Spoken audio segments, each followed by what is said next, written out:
لو خلاص ناوي تبدأ تاخد استرويد ففي حاجات مهمة لازم تعرفها قبل أول كورس ليه.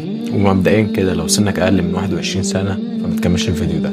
أول حاجة لازم يكون عندك كتلة عضلية كبيرة، لازم تكون على الأقل بتتمرن بقالك فترة كويسة، على الأقل 3 سنين.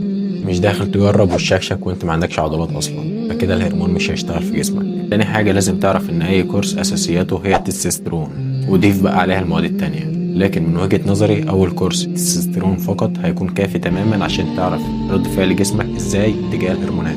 تالت حاجة ابعد تماما عن الهرمونات اللي على شكل حبوب أو بيلز. مش معنى إنك لسه داخل جديد فأكيد هتكون خايف شوية من الشكشكة كتير، خاصة إن كل يومين 3 هيكون عندك ميعاد ضرب، فبتستسهل وبتبدأ تاخد الحبوب. لكن مشكلة الحبوب بتعمل لود كبير جدا على الكبد.